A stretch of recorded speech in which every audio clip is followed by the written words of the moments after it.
16장부터 18장까지 드디어 큰 바벨론이라고 불리우는, 그리고 큰 음녀라고 불리우는 사단의 세력이 결과적으로 망하게 될 것에 대해서 이야기합니다. 하나님께서 인, 나팔, 대접, 그래서 일곱 인, 일곱 나팔, 일곱 대접의 심판을 통해서 이 땅에 있는 성도들과 하나님을 비방하는 자들을 심판하실 터인데, 특히 일곱 대접은 하나님을 비방하는 사람에게만 내려졌던 심판입니다. 그런 후에 큰 음녀에게 내릴 심판에 대해서 17장에서 이야기하고 마침내 18장에 와서 그 음녀의 다른 이름 바벨론이죠. 그래서 큰 성 바벨론은 결과적으로 무너져 내릴 것이고, 이로 인하여서 우리 18장 20절에 하늘과 성도들과 사도들과 선지자들은 그로 말미암아 즐거워하라라고 결론적으로 이야기하고 있죠.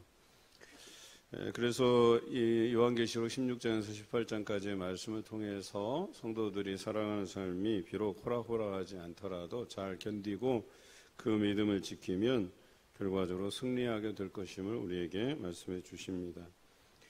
오늘 다른 천사가 일어나서 그 권세를 가졌는데, 즉 하나님께서 주신 권세를 가지고 이 땅에 밝은 빛을 내시면서 힘찬 음성으로 이렇게 외치죠. 큰 성 바벨론이요, 귀신의 처소와 각종 더러운 영이 모이는 곳, 각종 더럽고 가증한 새들이 모이는 곳이 되었도다. 이런 이야기와 더불어서 이제 그 천사가 이 큰 성 바벨론을 이제 물에 던져서 완전히 가라앉게 만드는 그런 계시를 사도 요한에게 보여주죠. 그래서 21절에 보면 이에 한 힘센 천사가 큰 맷돌 같은 돌을 들어 바다에 던져 이르되 큰 성 바벨론이여 이같이 비참하게 던져져 결코 다시 보이지 아니하리로다.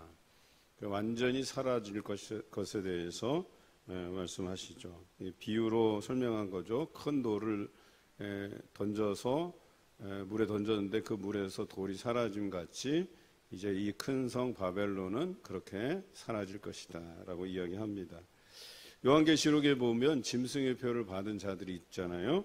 그런 사람들이 뭐 귀신의 처소, 각종의 더러운 영이 모이는 곳, 각종 더럽고 가증한 새들이 모이는 곳이 되었다 그랬잖아요. 그러니까 요한계시록에 적그리스도라고 표현한 이 하나님을 비방하는 큰 세력에게 사람들이 빌붙어서 살게 될 것이다.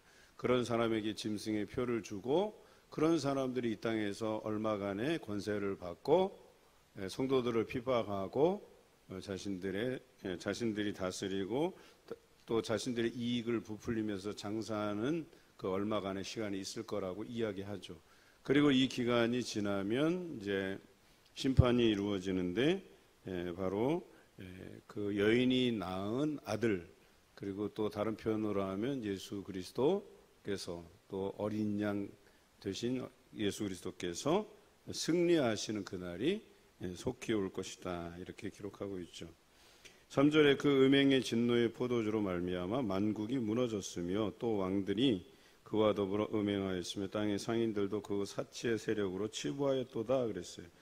두 부류가 나오는데 한 부류는 이 땅에서 통치하던 왕들, 즉 사단의 세력에 빌붙어서 이 땅을 통치하는 이들에 대한 심판을 이야기하고 있고, 두 번째는 그 사단의 세력에 빌붙어서 장사하면서 자신의 이익을 부풀리는 상인들도 결과적으로 이제 망하게 될 것에 대해서 이야기합니다. 여러분 어떻습니까? 바벨론이 망하게 되면 여기서 말하는 바벨론은 로마를 상징하기도 하고 조금 더 큰 의미에서 보면 전체 악한 세력을 뜻하는 거죠. 악한 세력이 망하게 되면 거기에서 빌붙던 사람들이 이제 애가를 부르게 되는데, 바로 9장 9절부터가 18장 9절부터가 그 애가에 대해서 설명하고 있어요. 그래서 9절에 보면 음행하고 사치하던 땅의 왕들이 그랬어요. 이제 이 첫 번째 부류가 이 땅에서 사치하고 음행하던 그 짐승에 빌붙어서 살아가는 이 왕들이 울고 가슴을 치게 될 것이다. 그리고 그들이 어떻게 노래하냐면 10절에 화이또다 큰 성 견고한 성 바벨론이야 한 시간에 내 심판이 이르렀다 이렇게 표현하고 있어요. 영원할 것 같던 그 권세가 한 시간에 무너졌다 이렇게 표현하고 있죠.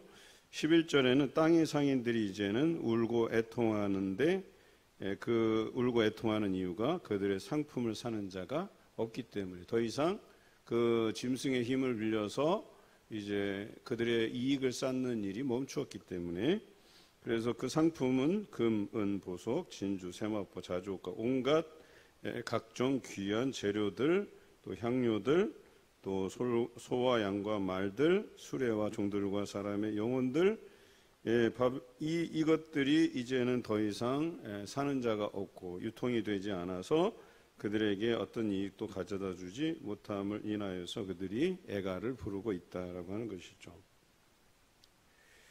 7절에 보면 이렇습니다. 그가 얼마나 자기를 영화롭게 하였으며 사치하였는지 그만큼 고통과 애통함으로 갚아주라. 그가 마음에 말하기를 나는 여왕으로 앉은 자여 과부가 아니라 결단코 애통함을 당하지 아니하리라 하니 이렇게 되어 있어요.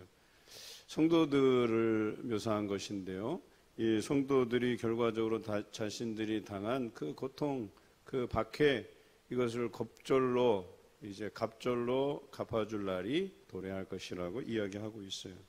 짐승의 표를 받지 아니하고 그 믿음을 지키고 오직 하나님만 바라보는 자들이 승리하게 될 것에 대해서 이야기하고 있어요. 또 한 번 언급하죠. 17절 상인들이 그동안 많은 것으로 이익을 봤단 말이에요. 그래서 짐승의 표를 받은 사람들이 그들의 상품을 애용하고 사고 또 그것으로 인해서 그들이 부를 축적했었는데 17절 그러한 부가 한 시간에 망하였도다. 또 나와요. 한 시간에 망하였도다. 모든 선장과 각처를 다니는 성객들과 선원들과 바다에서 일어난 자들이 멀리 서서 그가 불타는 연기를 보고 외쳐 이르되 이 큰 성과 같은 성이 어디 있느냐. 과거에 그 화려했던 성, 견고했던 성, 그리고 부를 쌓았던 성, 그 막강한 권세를 누렸던 성이 이제 불타서 사라진다 이렇게 이야기하죠. 그 불타서 사라지는 광경을 다시 그 뒤에서는 돌을 던져서 물에서 사라짐 같이 큰 바벨론이 이제 던져져서 완전히 그 흔적이 사라지게 될 것이라고 한 천사가 이야기하는 것이죠. 이 일로 인해서 성도들이 기뻐하라고 하는 것이죠. 20절 그래서 하늘과 성도들과 사도들과 선지자들아 그로 말미암아 즐거워하라고 이야기합니다. 그 즐거워하는 이유가 뭐예요? 우리를 위해서 즉 믿음을 지킨 자들을 위해서 믿음을 배반하고 하나님을 비방하는 세력을 하나님께서 그냥 두시지 아니하고 심판하셨기 때문에 이 일들로 인하여서 기뻐하라 이렇게 얘기하죠. 오늘 18장에서 두 가지를 강조해요. 첫 번째는 4절에 그 죄에 참여하지 말고 그가 받을 재앙들을 받지 말라고 이야기합니다. 결과적으로 짐승의 표를 받고 그 큰 성 바벨론으로 상징되는 사단의 세력에 빌붙는 자들은 그것으로 인해서 재앙을 받게 될 것이다. 그래서 성도들은 거기에 참여하지 말라. 짐승의 표를 받지 말고 그들에게 빌붙어서 성도들을 박해하지 말고 그래서 그들의 믿음을 지킬 것에 대해서 강조하고 있습니다. 두 번째는 20절의 말씀처럼 이제 저들이 심판을 받을 것임을 우리가 알고 오늘 우리가 박해를 당하는 상황에서도 어려움을 당하는 상황에서도 기쁨으로 살아가라라고 얘기하는 것이죠. 왜냐하면 악한 세력을 하나님께서 심판하실 것이기 때문에 궁극적으로 성도들이 승리하게 될 것이기 때문에 그것으로 인해서 기쁨으로 살아갈 것에 대해서 이야기하고 있죠. 여러분 이런 믿음으로 살아가는 게 쉽지는 않을 겁니다. 로마의 성도들이 이 말씀을 듣고 그들이 깨달았을 거예요. 이 큰 성 바벨론은 결국에 로마를 뜻하는구나. 이 로마도 하나님께서 심판하실 것이기 때문에 그리 당하는 그 고난 중에서도 악한 세력에 빌붙지 아니하고 믿음을 배반하는 자가 되지 아니하고 이 믿음을 잘 지킬 것에 대해서 그들이 확신하고 또 그것에 자부심을 가지고 믿음 생활을 했을 것이라는 것이고 또 한 가지는 그렇게 살아갈 수 있었던 이유는 악한 자들은 결과적으로 하나님께서 심판하실 것이기 때문에 그래서 박해 중에서도 기쁨으로 신앙생활을 할 수 있었던 로마의 성도들이었습니다. 요한계시록은 로마에 있는 성도들에게 뿐만 아니라 이 사도 요한이 믿음의 1세대로서 다른 믿음의 1세대들은 다 순교당하고 이 사람만 살아남아서 복음의 2세대들에게 이 요한계시록을 쓰고 있는 것이거든요. 궁극적으로는 오늘을 살아가는 우리 크리스찬들에게 쓰는 편지이기도 하고 계시록이기도 하다라고 하는 거죠. 우리가 이 말씀을 들을 때에 우리의 앞날과 미래가 이렇구나.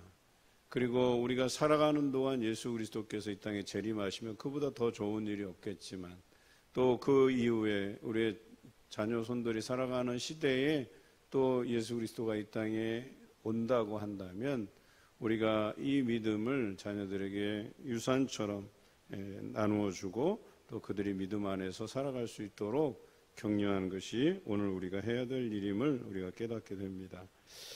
이런 일들이 과거 출애굽해서 가나안 땅에 들어가기까지 광야 40년 동안에 그 믿음의 세대들이 했던 일들이에요. 거기서 나고 자란 세대들이 부모로부터 자신들의 조상들이 아버지, 부모 세대들이, 할아버지 세대들이 어떻게 하나님께서 그들을 이끌어 가셨는가, 또 직접 자신들이 어린 시절부터 만나가 내려지고 광야에서 물이 흘러가고 또 여러 가지 그 대적으로부터 보호하시는 그런 하나님의 손길을 경험하면서 자란 세대처럼 오늘 이 요한계시록 읽는 사람들도 자신들이 그 박해 안에서 생명을 보존하고 믿음을 지키며 또 때로는 순교하더라도 이것이 미래에 우리가 얻을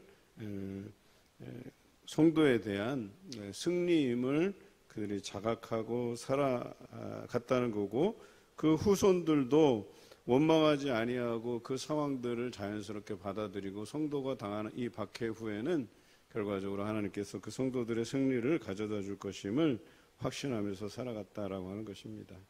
오늘 여러분 살아가실 때에 삶이 고달프더라도 믿음으로 인내하시기 바랍니다. 언젠가 우리에게 하나님께서 주실 하늘의 평안함이 있을 것이고 이 땅에서 우리가 그것을 제대로 보상받지 못한다 하더라도 실망하지 말 것은 하나님께서 그것을 하늘의 상급으로 기록하고 있다는 사실을 기억하시고 용기 내어 살아가시는 여러분 되시길 주님의 이름으로 기원합니다.